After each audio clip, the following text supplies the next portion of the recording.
আল্লামা Jalaluddin মুহল্লি রাহমাতুল্লাহ আলাইহি উনি ওনার তাফসীরে জালালাইন শরীফের মধ্যে জালালউদ্দিন সৈয়দী রাহমাতুল্লাহ আলাইহি একভাবে, এবং আমার ইমাম আহমদ রেজা খান ফাযিলে বেরলভী ওনার তাফসীরে কানজুল ইমান নুরুল ইরফানের মধ্যে লিখতেছেন, যখন এই আয়াত আমার নবীর উপর নাযিল হয়, নবীজি ছিলেন মা আয়েশা সিদ্দিকার হুজরা মুবারকের মধ্যে।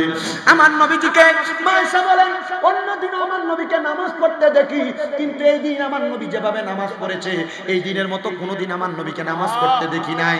আম্মা জান আয়েশা সিদ্দিকা বলেন, নবীজি আসরের নামাজের পরে 2 রাকাত নামাজের নিয়ত করেছে, কিন্তু আমার নবীজি 2 রাকাত নামাজ পড়তে সকালের একবারে সুবহে সাদিকের আগ পর্যন্ত করে ফেলাইছেন। আমি আমার নবীকে প্রশ্ন করলাম, ইয়া রাসূলুল্লাহ, আজকের মতো লম্বা রুকু, আজকের মতো লম্বা সিজদা কোনোদিন আপনারে দিতে দেখি নাই। নবী গো, কেন এত লম্বা রুকু এবং সিজদা আপনি আদায় করলেন? নবী আমার বলে, আয়েশা, আল্লাহ তাআলা বলেছেন আমি নবী যদি তাহাজ্জুদের নামাজ পড়ি আমাকে মাকামে মাহমুদ দিবে। আমি নবী চোখের পানি ফালায়া ফালায়া কান্না করে করে দোয়া করলাম, আল্লাহ আমার উম্মত যদি, আমি নবী দুনিয়া থেকে যাওয়ার পরে আমার উম্মত যদি তাহাজ্জুদ পড়ে আপনি আমার উম্মতের কি দিবেন? নবী যখন তাহাজ্জুদ নামাজের ফজিলতের বয়ান প্রদান করেছে, আম্মা জান আয়েশা সিদ্দিকা বলে, ইয়া রাসূলুল্লাহ, আমার আল্লাহ তো আপনার কোনো দোয়া ফিরায় না, তাহলে আপনি যে দোয়া করলেন তাহাজ্জুদ নামাজ পড়লে আপনার উম্মতকে আল্লাহ কি দান করবে? অনেকে ব্যবসা করেন বরকত হয় না, অনেকে কামাই রুজি করেন কামাই রুজির টাকাতে বরকত পান না, অনেকের কঠিন রোগ বালা মুসিবত ছাড়ে না, অনেকে দুনিয়ার জমিনের মধ্যে বিপদ আপদে পড়ে আছেন, বিপদ কাটে না। অনেক মা বোনেরা পর্দার অন্তরালে শুনতেছেন, আপনাদের ঘর থেকে রোগ বালা মুসিবত যায় না, বিপদ আপদ যায় না। আমি বলবো 5 ওয়াক্ত নামাজের পাশাপাশি ফজরের আগে উইটা তাহাজ্জুদের নামাজ আদায় করেন। বলে হুজুর তাহাজ্জুদ দূরের কথা, 5 ওয়াক্তই তো করি না, তাহাজ্জুদ পড়াম কোন সময়? না রে না, মুসলমান বিশেষ করে যারা মুরব্বী বাবা আছেন, বয়স বাড়ি হওয়ার কারণে রাত্র 2টা 3টার সময় ঘুম বাংলা চোখ লাগে না, অনেকে আছে, অনেকে। আমি আপনাদের কাছে বিশেষ করে আবদার করব, জীবনে তো অনেক গুনাহ আমাদের হয়েছে, তাহাজ্জুদের নামাজটা পড়িনা যখন ঘুম হবে না আপনি আল্লাহর কাছে দোয়া করবেন। অনেকে ঘুম হয় না, এরা ডাক্তার দোকান থেকে ঘুমের ওষুধ কিনে না তারপরে ঘুমায়। কি দরকার ভাই? আপনি আল্লাহর ইবাদতে মশগুল হন, দেখবেন শয়তান আপনারে পাকড় করবে। আপনি কি মনে করেন এলাকায় যেটা গুন্ডারিং করে, মাতাব্বরি করে, শয়তানি করে, অথবা এলাকার ভিতরে যেটা খুন খারাপি করে, এটা লোকে শয়তান আছে? না না না, এটা নিজে শয়তান। শয়তান ইমানদাররে ধরার জন্য মসজিদের দরজায় দাঁড়ায় থাকে। কোন জায়গায় দাঁড়ায় থাকে? যেটা শয়তানি করে, যেটা দুষ্টমি করে, এলাকার ভিতরে খুন খারাপি করে, এটা তো নিজে শয়তান। শয়তান 2 প্রকার না, একটা জিন শয়তান, একটা মানুষ শয়তান। এই যে রমজান মাস আসলে আল্লাহ তাআলা জিন শয়তানকে বন্দী করে, মানুষ শয়তানকে বন্দী করে। বলে হুজুর কেমনে? মানুষ শয়তানকে বন্দী যদি করতো তাহলে দোয়ানের ভিতরে উপর দিয়ে সামনে দিয়ে সাঁতার ফালায় ভিতরে মাছ চলতো না। কথা কয় না? তাহলে আল্লাহ তাআলা কি শয়তানকে বন্দী করে? জিন শয়তান। মানুষ শয়তান বাইসা থাকে বিদায় পর্দা ডালগি দিয়ে ভালো করে মুক্ত হচ্ছে। ঠিক কি না? সাবধানে ব্যাপারে। এটা দেখলি তো আপনারা চিনবেন নাকি?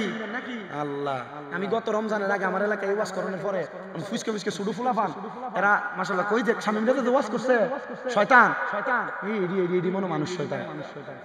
মুক্ত করতে পারানোর পর আমরা এলাকার মুয়াজ্জিন আমার বিচার দেখে দোয়াদার আমল করে লাইছি। কি আমল করছে? কমেডাইতে খাইয়া দোকান থেকে বাড়িতে 11টা বাজে, এডি স্কুল থেকে যাওয়ার সময় এডি কইতাছে ওই দেখ এডি মানুষ শয়তান। আচ্ছা, ময়মুরবি মানুষ এরা কি কিছু বলতে পারে? কি কইব? মুখ ফিরাতে পারতে, মুখ দেখাইতে পারতেছে না, এমন অবস্থা আছে অনেকে। আল্লাহ বুঝার তৌফিক দান করুক আমাদেরকে। আপনার প্রাপ্ত বয়স, আপনি রোজা রাখেন না, আল্লাহ আমাদেরকে বোঝার তৌফিক দান করুন। একবার আসতে আর মুহাব্বতের আওয়াজে পড়েন আমিন। তাহলে নবীজি বলেন, আয়েশা, আমার আল্লাহ তাআলা বলেছেন আমার উম্মত তাহাজ্জুদের নামাজ পড়ে আল্লাহ তাআলার কাছে যা চাইবে যদি হালাল হয় আমার আল্লাহ তাআলা তাকে তা দান করবে। সম্পদ চাইলে সম্পদ দান করবে। তবে আপনাদের জন্য সবচাইতে একটা সুখবর, রাহমাতুল লিল আলামিন নবীজি যখন আম্মা জান আয়েশা সিদ্দিকার ঘরে, মা আয়েশা সিদ্দিকা বলে ওই দিন রাত্রটা হইল লাইলাতুন নিসফি মিন শাবান, মানে শাবান মাসের 14 তারিখ দিবাগত রাত্র, মানে 15 তারিখ আবগাহত হয়েছে। আমি আমার ঘরের মধ্যে লক্ষ্য করে দেখলাম আমার নবী আমার ঘরে শোয়া। আমি হঠাৎ করে রাত্র যখন গভীর হয় আমি দেখলাম আমার নবী আমার বিছানাতে নাই। আমি তাকে দেখলাম আমার নবী যখন বিছানাতে নাই, আমি আমার ঘরের দরজা পর্যন্ত যা দেখলাম জান্নাতুল বাকির মধ্যে আমার নবীজি দাঁড়ায় দাঁড়ায় জিয়ারত করতেছে। নবী গো কেন কেন আপনি এই বরাতের রাতে জিয়ারত করতেছেন? আমার নবী বলে এটা ভাগ্য রজনী। আমি নবী দোয়া করি আল্লাহ তাআলা যেন এই দুনিয়ার জমিনের প্রত্যেক মানুষকে ক্ষমা করে দেয়, ক্ষমা করে দেয়, ক্ষমা করে দেয়। জবান খুলে জোরে জোরে বলেন না সুবহানাল্লাহ। আল্লাহ পাক রব্বুল আলামিনের একজন বান্দা যার নাম হযরত সুলতান মাহমুদ গজনবী রাহমাতুল্লাহ আলাইহি, ওনার জীবনীর 7 খণ্ডের একটা ইতিহাস খণ্ডের কিতাব আছে। হযরত সুলতান মাহমুদ গজনবী বলেন আমি আল্লাহ তাআলার কোরআনুল কারীমের আয়াতের আমল করি। আমি প্রত্যেকদিন তাহাজ্জুদের নামাজ পড়তাম, কিন্তু বড় ঘটনা আমি তাহাজ্জুদের নামাজ পড়া যখন তাহাজ্জুদ নামাজ পড়ার জন্য ওযু করতে আমি আমার বাড়ি থেকে বের হইছি রাস্তায়, আমি চিন্তা করলাম বাড়িতে না, আমি নদীর মায়ে দায়েম যেটা প্রবাহিত পানি দিয়ে ওযু করব। আমি নদীর সামনে যাইতেছি, এমন টাইমে নদীর সামনে যাওয়ার পরে আমি দেখলাম 4 জন ব্যক্তি সামনে দিয়ে হাঁইটা যায়। সুলতান মাহমুদ গজনবী বলেন আমি তাহাজ্জুদ করতে বের হইলাম। আমি মনে করছি এতদিন আমি মনে হয় একা একা তাহাজ্জুদ করি, মারহাবা 4 জন লোক দেখা যায়, এরাও তো মনে হয় তাহাজ্জুদের নামাজ পড়ে। আর ওই সারি দাদা এরা কইতেছে আমরা তো তাহাজ্জুদ নামাজও পড়তে পারি, আমরা বাইরেছি চুরি করবার লাগিয়া। আর এরা ওই নদীর পার থেকে বলতেছে আরে দেখছুনি আমরা শুধু একা চুরি করি না, আমরা লগে ওই পারে দেখা যায় আরেকজন চুরি করতে আইছে। সুলতান মাহমুদ গজনবী ভালো মানুষ, চিন্তা করো এ সাইডটা সুর, চিন্তা করো চিন্তা করতেছে আমরা 4 জন চুরি করি, 4 জন চুরি করে আসতে কষ্ট হয়, কিন্তু একা বাইরে চুরি করতে একটু মনোযোগ দিয়ে শুনবেন, এই কথাটা আপনাকে ক্ষুধার ভয় অন্তরে জাগিয়ে দিবে।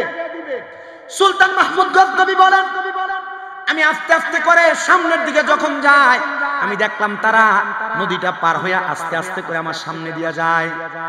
আমি জিজ্ঞাসা করলাম আপনারা কেন এখানে আসছেন? তারা আমার উত্তর দেয় আপনি যেই কামে আমিও সেই কামে। আচ্ছা আসলে কি উনি যেই কামে তারা কি সেই কামে? আপনি যেই কাজে আসছেন আমরাও সেই কাজে। কিন্তু সুলতান মাহমুদ গজনবী বলেন 4 জন একসাথে, কিন্তু আমি একা। আপনারা এক কাজ করতে আসছেন? বলে হ্যাঁ আমরা সেই কাজ করতে আসছি। বলে তাহাজ্জুদ নামাজ পড়বেন তো এই পারে আসছেন কেন? সেই পারে তো ওযু করা যাইতো। কয় না রে বেটা তাহাজ্জুদ নামাজ তো পড়তে আসি না, আমরা আসছি চুরি করবার লাগা। কোথায় চুরি করবা? বলে আমরা খবর পাইছি এই নদীর ওই পারের মধ্যে সুলতান মাহমুদ গজনবী নামক বড় আল্লাহর বান্দার বাড়ি। সুলতান মানুষ, বাদশা মানুষ, তার বাড়িতে গেলে স্বর্ণ গয়না পাওয়া যাবে। বলে 4 জন আসলা, 2 জন আসলে তো বেশি মাল নিতে পারতা, 4 জন আসলে তো মালগুলা ভাগাভাগি হয়ে যাবে। কয় না আমরা 4 জনের 4টা ক্ষমতা আছে, আমরা 4 ক্ষমতা দিয়া আমরা বাদশার বাড়িতে চুরি করব। উনি জিজ্ঞাসা করে 4 জনের 4 ক্ষমতা কি? বলে 4 জনের 4 ক্ষমতা হলো 1 নাম্বার আমার ক্ষমতা, আমি যখন বাড়ির সামনে দিয়া যাই কুকুর যখন ঘেউ ঘেউ করে আমি কুকুরের ভাষা বুঝতে পারি। সুরে বলতেছে কি বলে? আমি কুকুরের ভাষা বুঝতে পারি। 2 নাম্বার আরেকজনের জিগায় তোমার ক্ষমতা কি? বলে আমার ক্ষমতা আমি ঘরে ঢুকলেই নাকের ঘ্রাণ টান দিলে কোন জায়গায় কোন টাকা পয়সা স্বর্ণ অলংকার আছে এটা বলতে পারি। আর আরেকজন বলতেছে আমার ক্ষমতা হইল আমি যখন ঘরের মধ্যে প্রবেশ করি আমি বাদশা হোক যে হোক তাদের সামনে দিয়ে হাঁটলে আমি তারারে ঘুম পাড়াইতে পারি। আরেকজন ডাক দিয়া কয় তোমার ক্ষমতা কি? বলে আমার ক্ষমতা হইল আমি রাত্রে যারে দেখি দিন হইলে তারে চিনি। কয় ক্ষমতা? 4 জনের। তো তারা মনে করছে সুলতান মাহমুদ গজনবী মূলত মিছা কথা কইছে, তাহাজ্জুদ করতে আসে নাই, উনিও মূলত চুরি করতে আইছে। তো বলতেছে ঠিক আছে কাদের কথা আসি, আপনি একা মানুষ কি চুরি করবেন? আসেন আমরা একসাথে মিলে চুরি করি। আপনি বলেন আপনার কি ক্ষমতা? বলে আমার অন্য কোনো ক্ষমতা না, আমি ডাইনে তাকাইলে চোর চুরি করলে যে অন্যায় করে সে অন্যায় মাফ করাইতে পারি। আমরা তো এটাই দরকার। বামে তাকাইলে জেল হাজত মাফ করাইতে পারি। ওই 4 জন বলে ঠিক আছে চুরির ধরা খাইলে তুমি ডাইন দিকে তাকায় আমরা মাফ করাইয়া দিবা, আর বাম দিকে তাকায় জেল হাজত মাফ করাইয়া দিবা। বলে ঠিক আছে। সুলতান মাহমুদ গজনবীর সাথে ডিলটা করে তারা 5 জন একসাথে গেছেন চুরি করবার লাগা। তো সুলতান মাহমুদ গজনবী সহ তারা ঢুকছেন, ঢুকার সাথে সাথে তারা সব জায়গায় চুরি কইরা সব মাল এক ঘরে যখন আনছেন এমন টাইমে চারদিকে আজান হয়ে গেছে। সুলতান মাহমুদ গজনবী বলে সেদিন আর আমি তাহাজ্জুদ করতে পারি নাই। ওই সাইড সুরারে যে ঘরের মধ্যে মাল একসাথে কইরা তারা আজানের শব্দ পাইছে আমি আমার ঘরের দরজাটা বন্ধ করে আমি নামাজে চলে গেলাম। ফজরের নামাজ পড়লাম, সকাল হয়ে গেছে। ওই চুরগুলা ঘরের মধ্যে বন্দি, চুরগুলার বিচার আচার হবে। আমি এবার বিচারের কথা চিন্তা কইরা আমি আমার বিচার কার্যের যে চেয়ার আমি চাই সেই চেয়ারের মধ্যে যা বসলাম। আর চার চোরে একসাথে দাঁড়িয়ে আছেন, আমার কাঠগড়ার মধ্যে তাদের বিচার হবে। এবার চার চোরের মধ্যে 3 চোর কান্দে আর 1 চোর হাসে। এবারে কারণ হ্যাঁ রাইতে যারা দেখে দিনে তারা চিনে, এই 3 চোরের চিন্তা সুলতান মাহমুদ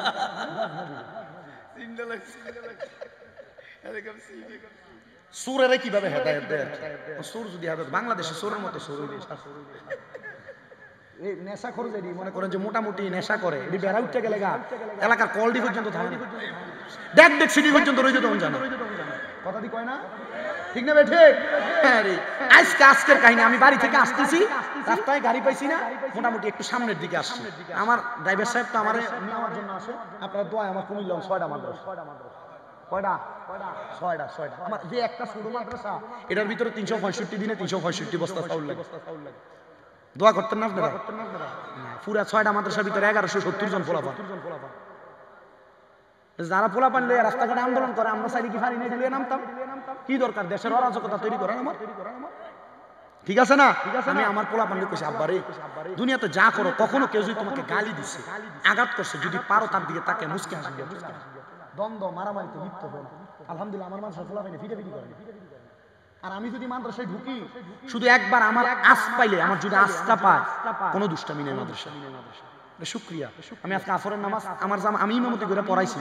পড়ানোর পর আমার একটা ছেলে সবক নিছে, তখন আমি তারে কইলাম, সবক তো নিছ, তুমি তোমার আম্মা আইবো, তোমার আম্মা আছে পাশেই, আইলে তুমি কানবানি। না কানতাম না, যদি কান্দ কফি দে মাগো। তার আম্মু আইসে কলেজে এভাবে জড়ায় ধরছে, আর সারে না। আলহামদুলিল্লাহ আমার মনে হয় আমার এই যে মাদ্রাসাটা ছোট্ট যেটা, এটার ভিতরে যে পোলা পান, এর ভিতরে বেশিরভাগ মনে হয় আমার 33 জন প্রবাসীর পোলা, মানে এদের বাপ বিদেশ। প্রবাসীরা পোলা পান আমার মাঝে মাঝে অনেক প্রবাসীরা বলে, সোশ্যাল মিডিয়ার মাধ্যমে দেখে ওদের আপনার মাদ্রাসায় পড়ান, কুমিল্লা নূরপুর তাহফিজুল কোরআন মাদ্রাসা চকবাজারের পাশে। আমি কইলাম তুমি তোমার আব্বার জন্য দোয়া করবা, তোমার আব্বা শুধু এতটুকু বলছে তুমি দোয়া করবা। আমার কথা হচ্ছে আপনারা যারা এখানে বসছেন, যদি আল্লাহ তাআলা হেদায়েত দেয়, মাদ্রাসার ছাত্রদের কথা তাই না আনলাম, কিন্তু যে কথা আল্লাহ যদি হেদায়েত দেয়, দুনিয়ার যত রকমের সুর হোক, সেচ্চর হোক, আল্লাহ চাইলে কি হেদায়েত দিতে পারে না? আসতে কইছে একটা জায়গায় ফালাইছে ইনসাফ। কি এটা কি আপনার ইনসাফে কুলায়? বাচ্চা কয় কথা তো সত্য, আমি তারারে বলছি চলো একসাথে চুরি করি, কিন্তু আমি তারারে বলছিলাম আমি তাহাজ্জুদ করি, তোমরা বিশ্বাস করছিলা না। ঠিক আছে, সামান্য সময় তোমরা আমারে সময় দিয়েছো, আমরা একসাথে থাকার কারণে চলো আমরা 4 জন একসাথে 5 জন একসাথে যেহেতু চুরি করতে প্রবেশ করেছি, আমি যেহেতু ডাইনে তাকাইলে তোমাদের চুরি থেকে মাপ, চুরির যত অন্যায় সেটা মাপ, আর বাম দিকে তাকাইলে জেল হাজত মাপ। আমি একবার ডাইনে তাকাইলাম, একবার বামে তাকাইলাম, যে বেটা দিনে রাইতের টারে দিনে চিনে বেটা মানুষ সালাক বড়, কয় হুজুর আপনি একবার ডাইনে তাকাইছেন একবার বামে তাকাইছেন, তাহলে হুজুর আমরা জেল হাজত মাপ, চুরির অন্যায় মাপ। কয় ঠিক আছে মাপ। ওই 4 জন একসাথে ওই কাঠগড়ার মধ্যে আল্লাহর দরবারে সাজদার মধ্যে পড়ে ডাক দিয়া, আল্লাহ এই বান্দা তাহাজ্জুদ পড়তে গেছে, আমরা বান্দারে চিনি নাই, কিন্তু বান্দা সামান্য সময় চুরির কথা বইল, আমাদের সাথে থাকার কারণে সুলতান মাহমুদ গজনবী তো বড় মাফের আলেম ছিলেন, যেহেতু আমারে সামান্য সময় তাকে দেওয়ার কারণে সে আমরারে মাফ করে দিয়েছে। আল্লাহ আমরা ভুল করতেছি, আমরা এখনো বুঝতেছি না, এত অন্যায় করলাম, আমরা যদি তোমারে এর চাইতে বেশি সময় দেই, আল্লাহ তুমি আমারে কত দয়া করবা, তুমি আমারে কত মায়া করবা। আমার আল্লাহ তাআলার পক্ষ থেকে একটা গায়েবী ভাবে আওয়াজ আসছে, তোমরা 4 জন যদি একসাথে এই জায়গায় তওবা করে এখন থেকে চুরি করবা না বলে ওয়াদা করো, তাহলে আমার আল্লাহ তাআলা তোমাদেরকেও মাফ করে দিবে। তারা 4 জন বলে, আমরা বাদশার হাতে হাত রাইখা বলেছি আমরা আর কোনোদিন চুরি করব না, এখন থেকে আমরা আল্লাহ তাআলার ইবাদতে মশগুল থাকবো। এই 4 জন চোর ব্যক্তি পরবর্তীতে আল্লাহর কাছে তওবা করে এক একজন কুতুবে রাব্বানিতে পরিণত হয়ে গেছে। হাজার খারাপ কাজ করেছেন, আপনি আল্লাহর কাছে মাফ চান, আল্লাহ তাআলা মাফ চাইলে মাফ করে দেয়, কিন্তু না আপনার মাঝে খাসিয়ত নাই, আপনি আল্লাহর কাছে মাপ চাইবেন সেই সময় আপনার নাই, আল্লাহর কাছে ক্ষমা প্রার্থনা করবেন এই সময় আপনার কাছে নাই। মুসলমান আপনাদের কাছে একবারে আবদার, সাংসারিক জীবন বলেন, সামাজিক জীবন বলেন, অথবা আপনার যে কোনো দুনিয়ার জীবনের সময়গুলা বলেন, প্রত্যেকটা সময় আপনি আমার আল্লাহ তাআলার কাছে ক্ষমা প্রার্থনা করে করে সময়গুলা কাটাবেন। দেখবেন আমার আল্লাহ তাআলা আপনাকে দুনিয়া এবং আখিরাত দুইটাই সফলতা দান করবে। হুজুর সফলতার আর কয়েকটা দ্বারপ্রান্ত জানতে চায়। আমার নবী বলে সফলতার দ্বারপ্রান্তের মধ্যে একটা সফলতা, তোমরা মুমিন হয়ে মারা যাও। নবী গো কেন? বলে মুমিন যখন মারা যায়, মুমিন মারা যাওয়ার সময় মরণের কষ্ট তার হয় না। কিন্তু দেখবেন আপনাদের এলাকার কত মানুষ মারা যায়, মারা যাওয়ার সময় বিছানায় প্রস্রাব পায়খানা করে দেয়। কত মানুষ মারা যায়, মারা যাওয়ার সময় দাঁত জিহ্বায় কামড় দিয়ে মারা যায়। কত মানুষ মারা যায়, মারা যাওয়ার সময় নাকে মুখে দিয়ে রক্ত বের হয়ে মারা যায়। কত মানুষ মারা যায়, চোখগুলা উল্টে যায় মারা যায়। একবারও তো মসজিদের হুজুরকে জিজ্ঞাসা করলেন না, হুজুর বলেন না মানুষ কেন এত কষ্ট পায় মারা যায়? ওই মানুষগুলা বেঈমান বেআমল থাকার কারণে এমন কষ্ট পায় মারা যায়। কারণ তাদের সামনে আজরাইল যখন আসে, আজরাইল প্রথম আসে না, আজরাইল আসার আগে আল্লাহ তাআলা তাদের সামনে দুইজন ফেরেশতা পাঠায়। ওই দুইটা ফেরেশতার চোখগুলা নীল রঙের। ওই ফেরেশতাগুলোর সামনে আসার সাথে সাথে আযাবের ফেরেশতার ভয়ঙ্কর চেহারা দেইখা বান্দা ভয়ে বিছানার মধ্যে প্রস্রাব পায়খানা করে দেয়। চিন্তা করে দেখেন বাবা, আপনি যদি মারা যাওয়ার সময় বিছানাতে প্রস্রাব পায়খানা করে দেন, তাহলে মানুষ বলবে মনে হয় দুই ফেরেশতার মারাত্মক চেহারা দেইখা ভয় পাইছে। ও বন্ধু, এরপরে আপনার সামনে আজরাইল আলাইহিস সালাতু ওয়াস সালাম আসবে। আজরাইল এসে আপনার রূহ কবজ করার জন্য যখন হাত বাড়াবে, এমন টাইমে আপনি আজরাইলকে বলতে চাইবেন আমার রূহ ইবাদত হয় নাই, আমার মরণের প্রস্তুতি হয় নাই, যেহেতু কবরবাসীর মাগফিরাত কামনায় আজকের মাহফিলটা এই হকটা আদায় করার দরকার। আপনি আজরাইলের সঙ্গে কথা বলার চেষ্টা করবেন, তখন আজরাইলের সঙ্গে কথা বলতে পারবেন না, আপনার হায়াত শেষ হয়ে যাবে। এই জন্য আপনার এই জিহ্বাটা দুই চোয়ালের মাঝখানে কামড় পড়ে যাবে। ও মুসলমান, ও নবীর উম্মতের দলেরা, এবার আপনি চোখের ইশারা দিয়ে আজরাইলকে বোঝানোর চেষ্টা করবেন। আপনার চোখগুলো আজরাইলের দিকে তাকাইতে তাকাইতে আপনার চোখগুলো উল্টে যাবে। হাইরে, আজরাইল যখন আপনার বুকের মধ্যে হাত দিবে, আপনার ঘাড়ের শাহরগুলা ঠাস ঠাস করে ছিঁড়ে যাবে, হাতের রগগুলা ছিঁড়ে যাবে, পায়ের রগগুলা ছিঁড়ে যাবে। আজরাইল রূহ কবজ যখন করবে, ইদ্রিস আলাইহিস সালাতু ওয়াস সালাম বলে একটা জীবিত ছাগল বকরিকে জীবিত অবস্থায় লটকায়া চামড়াটা টাইনা টাইনা ছিঁড়া ফেললে ওই বকরির যত কষ্ট হয়, একটা বেঈমান বেআমল বান্দার রূহ কবজ করার সময় বান্দার কাছে এত কষ্ট হয়। নবী গো বুঝতে পারলাম না, এত কষ্ট হয়, এত কষ্ট কি তারে দেওয়া হবে? বলে হ্যাঁ দেওয়া হবে। ও মায়ার নবী, নবী গো মরার পরে তার অবস্থা কেমন হবে? বলে তার রূহ যখন আজরাইলে কবজ করবে, নাকের মধ্যে একটা রুমাল লাগায়া আজরাইল সামনের দিকে যাবে। প্রথম আসমানের সামনে গেলে ওই প্রথম আসমানের ফেরেশতারা তার দিকে তাকায়া তাকায়া থু থু নিক্ষেপ করবে। আজরাইল জিজ্ঞাসা করবে থু থু কেন নিক্ষেপ করো?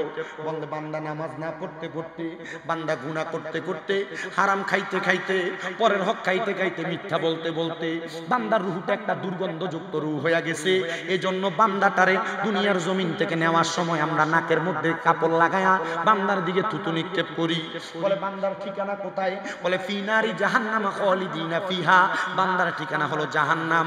এই মানুষগুলা অন্য কোনো মানুষ না, জাহান্নামে একদিন দুই দিন থাকবে না, খালিদিনা ফিহা চিরস্থায়ী বাসিন্দা হয়ে থাকবে।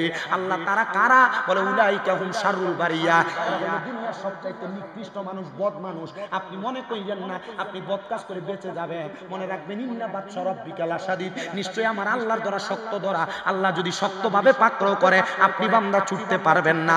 সাহাবায়ে কেরাম কান্না করতে করতে 40 জন একসাথে বেহুশ হয়ে গেছে, 30 জন গড়াগড়ি করে কাঁদতেছে, ইয়া রাসূলুল্লাহ তাহলে যারা মুমিন তারা কেমনে মরবো? আমার নবী বলতেছে মুমিন যারা তারা কিভাবে মরবে জানো? মুমিনের কাছে একবার না দুইবার না, আজরাইলে 4 বার আসবে কিন্তু রূহ কবজ করতে পারবে না। নবী গো কেন কেন?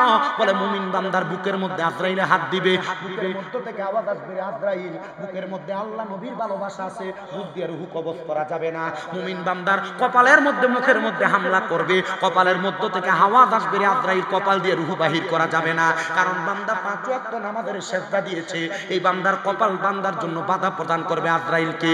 বান্দার ডান দিকে আজরাইলে হামলা করবে, ডান দিক থেকে ফেরেশতা ডাক দিয়ে বলবে আজরাইল রূহ কবজ করতে পারবে না ডান দিক দিয়া। বলে কেন? বলে বান্দার ডান দিকে তার মা বাবার খেদমত আছে, বান্দার বাম দিকে হামলা করা হবে, বান্দার বাম দিক থেকে আজরাইলকে বলা হবে, আজরাইল বান্দার বাম দিক থেকে হামলা করো না। বান্দার বাম দিকের মধ্যে মা বাবার খেদমতের পরে বান্দার দান এবং সদকা আছে। আজরাইল বলবে আল্লাহ রূহ কেমনে কবজ করব? বলে বান্দা ইন্তেকাল করার আগে কালেমা পড়বে, মুখ দিয়ে বাতাস বের হবে, তখন বান্দা কালেমা পড়ার সময় রূহটা কবজ করবে। সাহাবায়ে কেরাম বলে নবী বেঈমানের বেআমলের কষ্ট হইছে, ইমানদারের কি কষ্ট হবে না? না না না, ইমাম কুস্তালানী রহমতুল্লাহ আলাইহি বলে একটা ছোট বাচ্চা কান্না করলে দুধের জন্য মা দুগ্ধ পান করে মাথার মধ্যে হাত বুলিয়ে দিলে বাচ্চা যেমন ঘুমায়া যায়, ইমানদার বান্দার রূহটা বাতাসের মাধ্যমে এমন ভাবে বের করবে ইমানদার বান্দা টের পাবে না, টের পাবে না। এবার বলেন ইমানদার হইয়া মরতে চাই কি চাই না?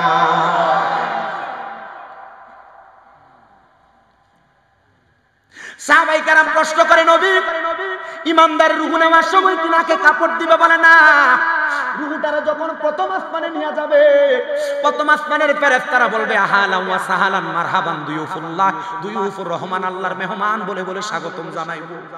নবী গো আপনার কাছে জানতে চাই, ওই বান্দার রূহটা যখন স্বাগতম জানাইবো, বান্দার রূহকে আল্লাহ তাআলা আবার আলমে আরোহায় রাখবে? বলে না, বান্দার রূহ আবার বান্দাকে ফেরত দিবে। মুমিন বান্দা মারা যায় না।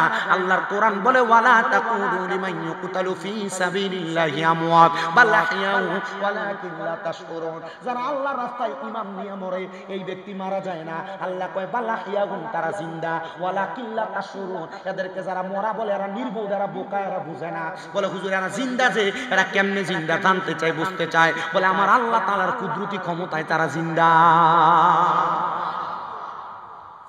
ইয়া রাসূলুল্লাহ এদের পুরস্কার কি?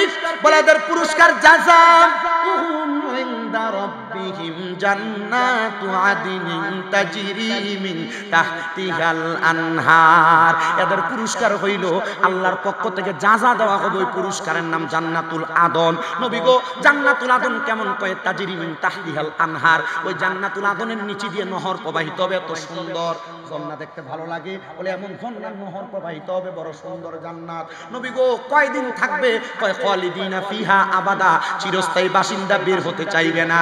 ও মায়ান নবী কতদিন থাকবে এটা বুঝলাম, ওই জান্নাতে কারা থাকবে? কয় রাদিয়াল্লাহু আনহুম ওয়া রাদওয়ান, যারা আমার আল্লাহরে খুশি করেছে এবং আমার আল্লাহরে যারা খুশি করতে পারছে, আল্লাহ যারার প্রতি খুশি হইছে তারাই ওই জান্নাতে থাকবে। কয় তারা কারা? কয় যালিকা লিমান খাশিয়া রাব্বা, যারা দুনিয়াতে সবচাইতে বেশি আল্লাহরে ভয় করছে এরাই ওই জান্নাতে থাকবে। তো আল্লাহরে কেমনে খুশি করবেন? আমি আমার খুতবার ভিতরে হাদিস পড়ছি তিরমিজি শরীফের। আল্লাহর নবী কয় রিদার রব্বি ফি রিদাল ওয়ালিদাইন, মা বাপরে খুশি করলে আল্লাহ খুশি হয়। সাখাতুর রব্বি ফি সাখাতিল ওয়ালিদাইন, আম্মা আব্বার অসন্তুষ্টি করলে আল্লাহ অসন্তুষ্টি হয়। তো মা বাপরে বাদ দিবা না, 5 ওয়াক্ত নামাজ পড়বা, মরার পরে জান্নাত চাইবা, আল্লাহর কসম জান্নাত পাইবা না। কেউ যদি এই দুনিয়া সমাজের মধ্যে মা বাপকে জুদা করে থাকো, আলাদা করে থাকো, দাও তোমার পাও আমার সামনে দাও, আমি আমার জিহ্বা দিয়া তোমার পাও পরিষ্কার করে দিব। বলে কেন? কারণ মা বাবার মনে কষ্ট দিয়া স্বামীরা জানা সারা বাংলার সারা বহির্বিশ্বের সবচাইতে বড় আলেম দিয়া ওয়াজ করাইবা, 5 ওয়াক্ত নামাজ পড়বা, মক্কা মদিনা যাইবা, কোনো লাভ হবে না। যদি মা বাবারে কষ্ট দিয়া থাকো, দাঁত না দিয়া থাকো, দমক দিয়া থাকো, ওয়াদা করো এখান থেকে বাড়িতে যাইয়া মা বাবার পাউডির মধ্যে ধরবা, ধরে বলবা মা আল্লাহর রাস্তায় আমারে মাফ করে দেন, আব্বা আল্লাহর রাস্তায় আমারে মাফ করে দেন। মা বাপ যতক্ষণ পর্যন্ত না বলছে মাফ করে দিছি ততক্ষণ পর্যন্ত পাও ছাইরো না, কারণ মা বাপ মাফ না করলে আল্লাহ মাফ করবে না। অনেকে চিন্তা করে হুজুর আমি কেমনে মাফ চামু? যাদের বাড়িতে আব্বা আছে তারা বাড়িতে যাইয়া বাবার পায়ে ধরে মাফ চাইবো। আমার তো বাবা নাই, আমি কার পায়ে ধরে মাফ চাইবো? হুজুর যাদের বাড়িতে মা আছে তারা বাড়িতে যাইয়া মার পায়ে ধরে মাফ চাইবো। আমার তো মা নাই, আমি কার পায়ে ধরে মাফ চাইবো? সন্তান মাফ চাওয়ার কোনো সুযোগ নাই, একটু পরে আখিরি মুনাজাত হবে।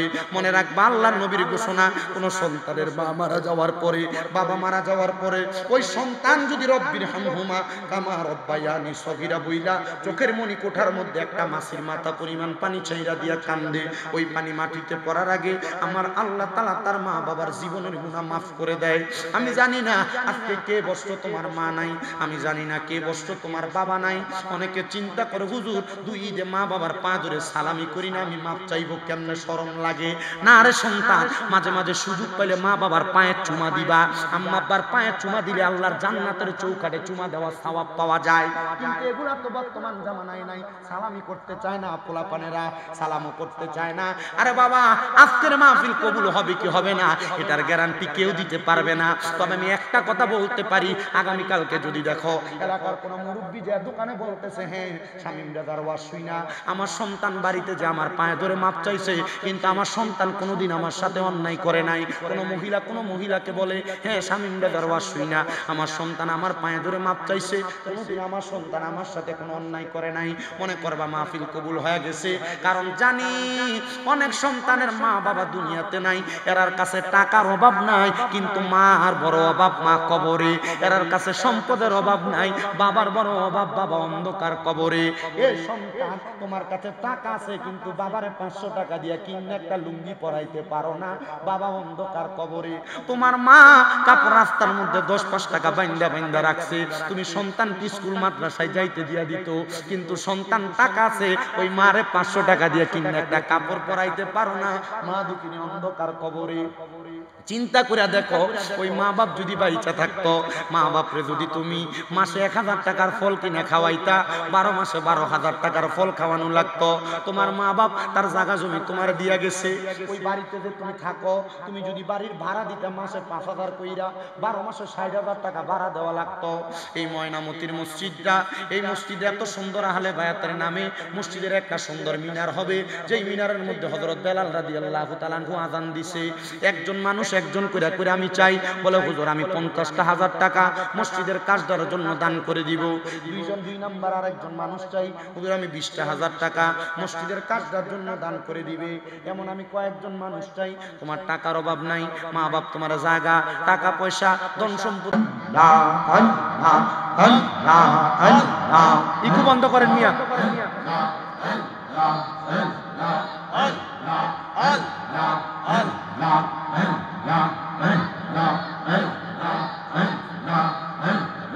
ইকুয়াইটা সেটা ভিতরে ইকুটা বন্ধ করে দেন।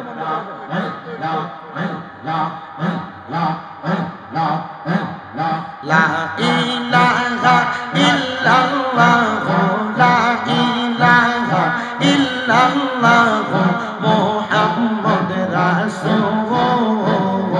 আখিরাতে পার হবি তুই ফুল সিরাতের আখিরাতে পার হবি তুই ফুল সিরাতের। জবানটা খুইলা আল্লাহর ডাকে স্মরণ নাই। লা ইলাহা ইল্লাল্লাহ, লা ইলাহা ইল্লাল্লাহ, মুহাম্মদ রাসূল। আখিরাতে পার হবি তুই ফুল সিরাতের। আখিরাতে পার হবি তুই ফুল সিরাতের। মারহাবা আল্লাহ। জবানটা খুইলা আল্লাহরে ডাকলে স্মরণ নাই। আল্লাহ আল্লাহ যেই দিন কাঙাজি হবে, জাররা জাররা হিসাব নিবে। মারহাবা আল্লাহ যেই দিন কাঙাজি হবে, জাররা জাররা হিসাব নিবে। সেই দিন তোমায় পার করবে কে, সেই দিন তোমায় পার করবে কে, মুহাম্মদ রাসূল। আখিরাতে পার হবি তুই ফুল সিরাতের। মারহাবা আল্লাহ আল্লাহ। লা ইলাহা ইল্লাল্লাহ, লা ইলাহা ইল্লাল্লাহ, মুহাম্মদ রাসূল। আখিরাতে পার হবি তুই ফুল সিরাতের। মারহাবা মাইকটা দেরি করে দিছে। তোমায় ডাক দিলে আশেকের প্রাণে চাঙ্গাইও মনে ও প্রাণের মোহ মুর্শিদ রে তুমি ধীরে ধীরে ফিরে ফিরে চাঙ্গাইও রে মারহাবা তুমি ধীরে ধীরে ফিরে ফিরে চাঙ্গাইও রে মারহাবা আগাম পাতায় জাগাম পাতায় কত পানি ছড়ে গিয়ে শেষ বিদায়ের গোসল দিব বড়ই পাতার জলে মারহাবা তোর গোলাপ সুরমা চন্দন সিটাই দিব রে ও প্রাণের মোহ মুর্শিদ রে তুমি ধীরে ধীরে ফিরে ফিরে চাঙ্গাইও রে মারহাবা আল্লাহ আল্লাহ আমার বিয়ার যাত্রী আমি চারজনারে দেখি গিয়ে আন্দার ঘরে নামাই দিয়া দিব আমায় ফাঁকে মারহাবা আল্লাহ আল্লাহ সেই কবরে নূরের নবী আঙাইব রে ও প্রাণের রে তুমি ধীরে ধীরে ফিরে ফিরে চাঙ্গাইও রে মারহাবা আল্লাহ আল্লাহ লা ইলাহা ইল্লাল্লাহু মুহাম্মাদুর রাসূলুল্লাহ সাল্লাল্লাহু আলাইহি ওয়াসাল্লাম। জবান বন্ধ নাই, উচ্চ কণ্ঠে জোরে পড়েন আলহামদুলিল্লাহ। আপনারা বলেন এ দুনিয়ার মুসলমান ইমানদার গভীর মনোযোগ দিয়ে বয়ান শ্রবণ করবেন। আল্লাহ তাআলার ইবাদতের মধ্যে এক নাম্বার ইবাদতের ধাঁচ হলো ফরজ ইবাদত, দুই নাম্বার ইবাদতের ধাঁচ হলো ওয়াজিব, তিন নাম্বার ইবাদতের ধাঁচ হলো সুন্নাত, চার নাম্বার ইবাদতের ধাঁচ হলো নফল। এই চার প্রকারের ইবাদতের মধ্যে ফরজ ইবাদত যেটা নামাজ রোজা হজ যাকাত, নামাজ রোজা হজ যাকাত এইগুলা হচ্ছে বান্দা ধনী হওয়ার কারণে বান্দা হজ করবে যাকাত দিবে, কিন্তু নামাজ এবং রোজা যে দুইটা বিষয় আছে এটা ধনী গরিব সবার জন্য। এই পাঁচ ওয়াক্ত নামাজ ফজর জোহর আসর মাগরিব এশা এই পাঁচটা ওয়াক্ত নামাজ বান্দার ফরজ ইবাদতের অন্তর্ভুক্ত, ওয়াজিব ইবাদতের অন্তর্ভুক্ত। আমরা যে নামাজ আদায় করি নামাজের মধ্যে ভিতরে একটা নামাজ আছে, ওই নামাজটা ওয়াজিবের অন্তর্ভুক্ত। এবার আসেন সুন্নত ইবাদত, পাঁচ ওয়াক্ত নামাজের ফরজের আগে পরে যে নামাজগুলো সেগুলো হলো সুন্নত ইবাদত। কিন্তু নফল যে ইবাদত ওই নফল ইবাদতটা বড় মারাত্মক। বলে হুজুর কিভাবে? আল্লাহ তাআলা কোরআনুল কারীমের মধ্যে নফল ইবাদতের মধ্যে একটা নফল ইবাদতের মধ্যে সর্বশ্রেষ্ঠ নফল ইবাদতের কথা বলেন।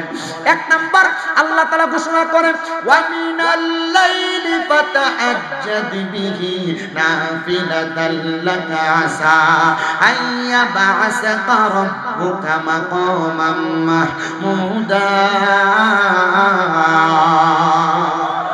আপনারা একটু আসতে বলছেন, জবান খুলে পড়েন আল্লাহু আকবার। এই দুনিয়ার মুসলমান ইমানদার আল্লাহ আমার নবীকে বলেছে আপনি রাতের কিছু অংশে তাহাজ্জুদের নামাজ আদায় করেন। যদি আপনি তাহাজ্জুদের নামাজ আদায় করেন অতি সত্বর আপনাকে মাকামে মাহমুদ প্রশংসার জায়গা দান করা হবে। এই আয়াত যেদিন নাজিল হয়েছে আয়াতে কারিমার শানে নুজুল করে দেখলাম, আয়াতে কারিমার তাফসীর করে দেখলাম। এজন্য লাইলাতুল বরাতের রাতে বেশি বেশি করে কবর জিয়ারত করবেন। বলে হুজুর ইবাদতের সিস্টেম তো জানার দরকার।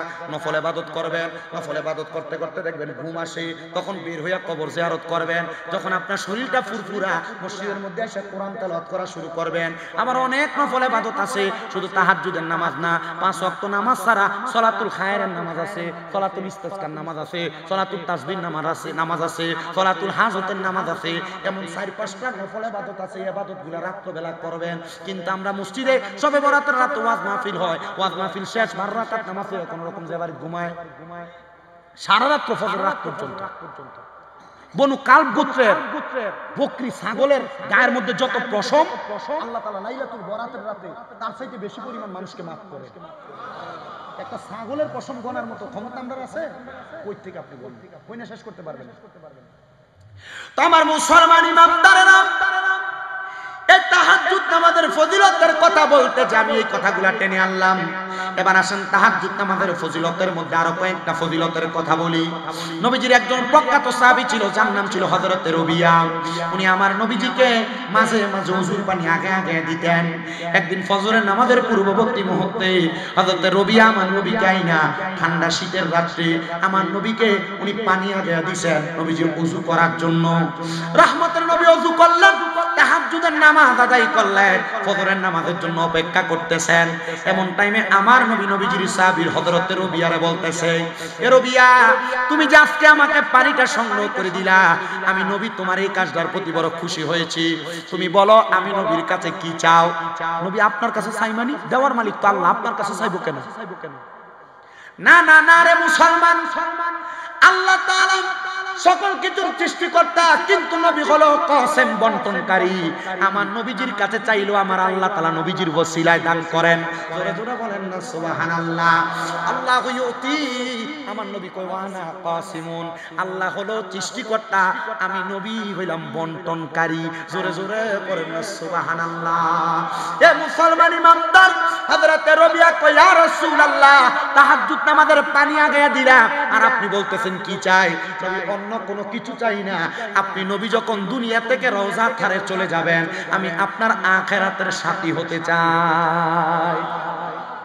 জানে রহমতুল লিল আলামিন নবীর সাথে আখিরাতের সাথী হইলে নবী তো জান্নাতে থাকবেন, রবিও জান্নাতে থাকবেন।